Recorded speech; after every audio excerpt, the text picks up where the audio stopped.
Okay, so we're back with Chris Agnelli in the studio looking at the John O'Callaghan Big Sky remix. And we're going to take a look at the drums in a bit more detail. So why don't you take us through sort of some of the elements you've got in there and maybe start with the kick. Mm-hmm. Well, you've got quite a distinctive kick. I remember when we were working in the studio together, we sort of sampled Paul van Dyk's kicks and sort of modified them, and we used them for quite a while. Is this a different kick? yeah, oh yeah, this is where it came from. I do not know. I think it may have come from Thomas Penton's sample pack. And what do you think about, we get questions all the time about, where do you get those big kicks, I mean, a lot of the time we just sampled them off records that we liked, well, we had in the early days, me and you, we didn't have sample packs, and we just had to grab whatever we could from wherever we could, and you got, I think it was For an Angel Kick or something, one of those tracks. Yeah, so there's a tutorial on the website about how to remove hi-hats from the boom of kicks and stuff, and I was always pretty good at that type of thing, so I cleaned up a few kicks and was able to get the Avenue Kick, For an Angel Kick, which is used on Home, and the Avenue Kick is used on Holding On to Nothing. So, cheers Paul van Dyk. I'm not particularly great at kicks. This is going to be a theme that runs throughout this. I'm not particularly great at this, but when I hear a kick, I like, that's me. So it's the first thing that I sit for a day trying to get. And you were DJing quite a bit at this time as well. Mm-hmm. Does that experience of hearing your tracks, I mean, were you taking rough mixes out and playing them out, or we didn't at this stage, or did we? I can't remember playing it. I remember taking rough mixes of Holding On to Nothing out, and the first time we played it was in Singapore, and it was the last track, and it absolutely smashed the place. And it was that moment you turn around to Robbie and just look at each other. You're halfway around the world in an amazing club and just go, oh my God, we've a monster on our hands. Because normally it takes 3 or 4 plays, and people have to know it before they really get into it. This was instant, and the place erupted. And mix wise, were you always pretty close when you sort of did your rough mixes and played them in the clubs, or? I suppose I was never that attention to detail. It was, once it was mixed, and I moved on to the next project. This, I suppose. Look, I actually did work in this mix quite a bit, and there was probably, I suppose if you're passing it back to John, he's going to be playing it out, and John was going to tweak hi-hats, and we had some sort of, wasn't anywhere near arguments, but it was, can you turn that right down, no, that right, you're struggling, and you're trying to give your, I suppose at the end of the day they're almost clients, they're still friends, but they're clients. So drum wise, kick, I'd spend a day I'd change the kick 4 or 5 times throughout a track. What sort of processing have you got on the kick there? Kick is, first one is EQ with. Can we hear the kick dry maybe, and then just sort of can you bypass all the effects? Yeah, we can. So let me just mute this channel. Yeah. So this is our basic kick. It's a nice kick. Yeah, it's a decent. What I wanted to do in my studio at the time with the speakers. Let me just turn that gain down. It just added a bit of depth to the whole thing, So you can hear that tone. And you're sort of topping off the tail, or are you taking off the top end? Yeah, I'm not. Do you know what that could be? Again, as I say, I'd probably go through several kicks and change them. So it could be the EQ from a previous kick with a hat or something on it. Compression. Let's see what. So I have got a good mid kick comp that's saved from probably a setting I've liked. So it's really introducing that click there. Yeah.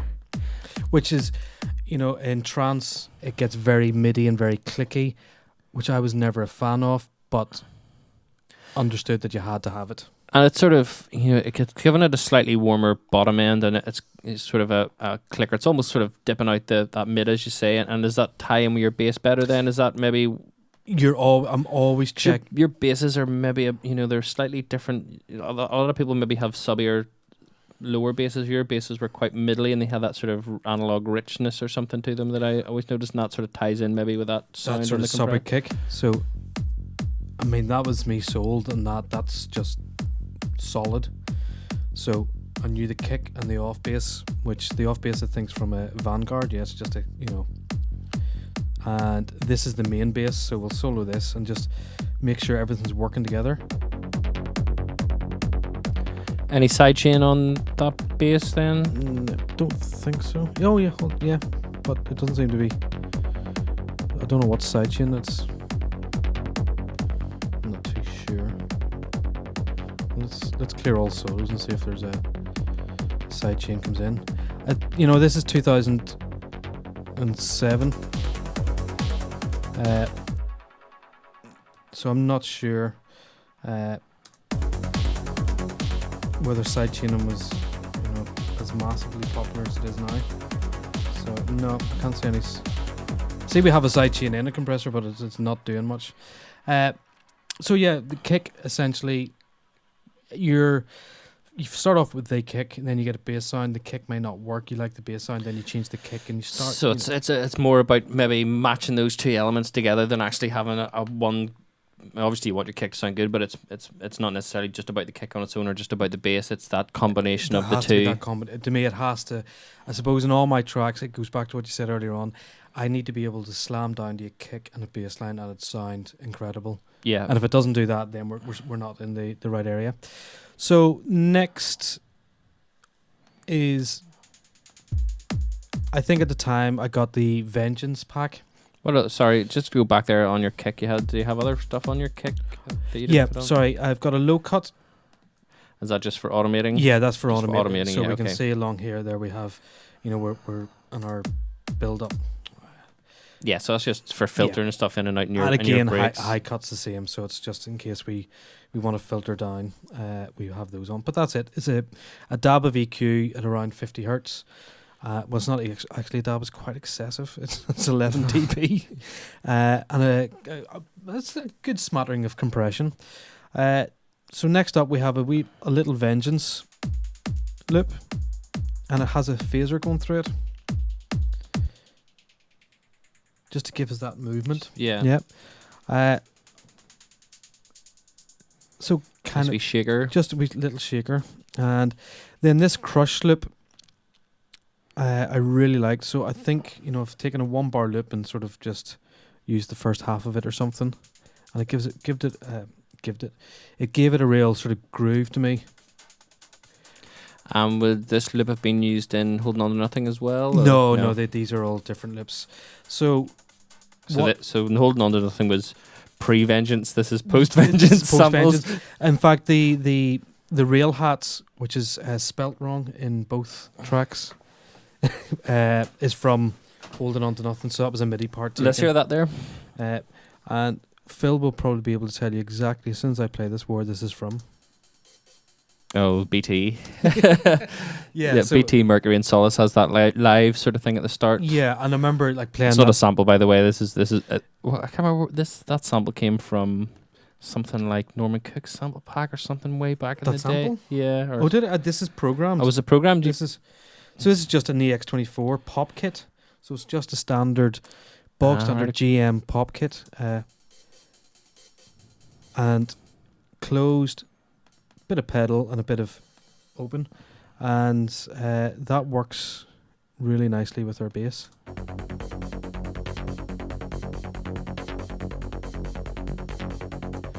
So then the crush loop, everything you'll see these sample delays, and yeah, what's that? Was that for width? Width, we're delaying them by 150 milliseconds. Samples. Yeah, and there's just it's closed in.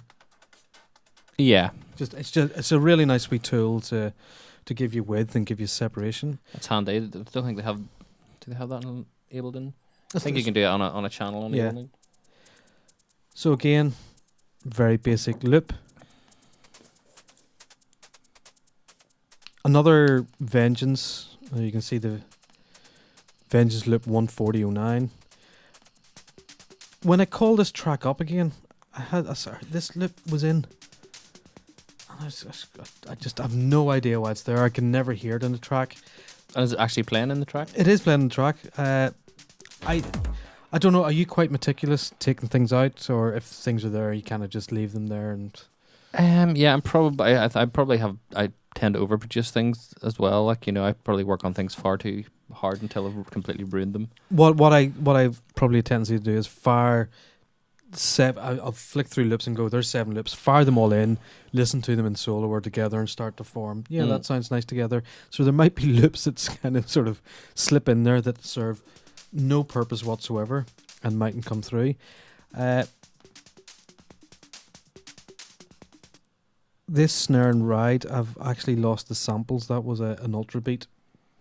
And it was a 909 ride cymbal, a 909 snare.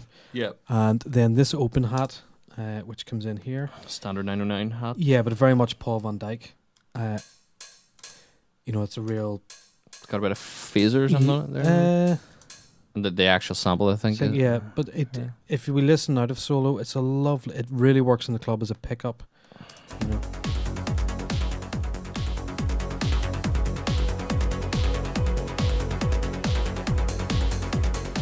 It's very simple. And lastly, it's something I never liked doing was using the drums necessarily to pick it up, and maybe that was Did you not know? No, I didn't. Always the hats were my sort of pickup, and this is lifted straight from Holding On to Nothing, and it was just Phil K. Random. Now Phil Kieran? This is Phil Kieran. I went through his Akai samples and took out loads. There's all these weird sort of things that I'm sure Phil hears this. He'll go, "Can I have those?" And there was just this one clap that I really liked, and I put a nice clap. Put a cut off. In solo, it doesn't sound like much, but it really cuts through the track. Do you want to solo the kick and the clap and yeah. And I tell you what, I will solo the kick and the clap because I remember hearing this in the club, and it really blew my head off. This is kick drum, off bass and clap, and it's that BB vibe again, isn't it? Yeah, but it's just solid. It's real. And do you have a bigger clap with a reverb or anything, or did you not? That was it. No, that was it. It was dry, and then bongo loop, whatever. Yes, it's just. I think it's probably just a hat thing. Just not very loud and just sitting in the background. So. Altogether, it makes a bit of a racket. So. And do you group the drums and process them separate? Nope. I didn't at the time. No, it was all just. Again, this is pre Logic 9. This is Logic 7. This was made in. But you could do groups and stuff, but you can see the sort of size of. Or. Yeah. It's a big mix, and I'm not that. Efficient of gripping things, and I should do. I think I would work very differently now. I would grip things and sidechain things and kick on a different track. I'd actually would use half of the loops as well. I'd be much more efficient in what I'm putting in. So altogether, let's just.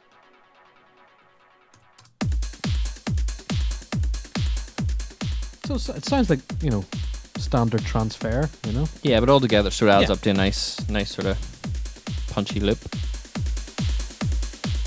And again, there's our snare roll, and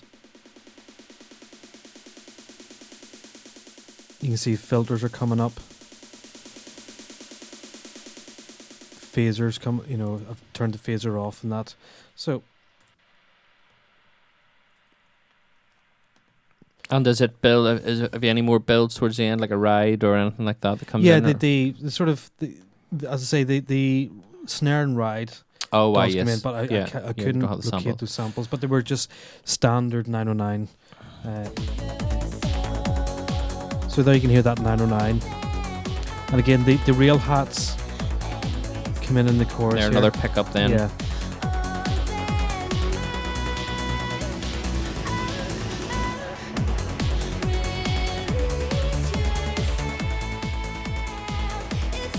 You can hear it. They're just rattling in the background, but they're not. Yeah. So.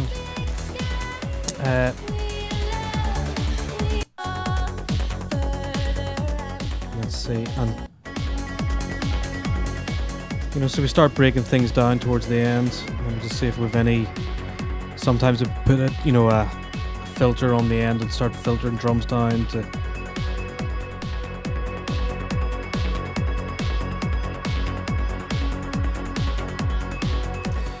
But that's essentially the drums, you know. Good stuff. We'll wrap it up there for this one, and in the next tutorial we'll talk about the bass. Absolutely.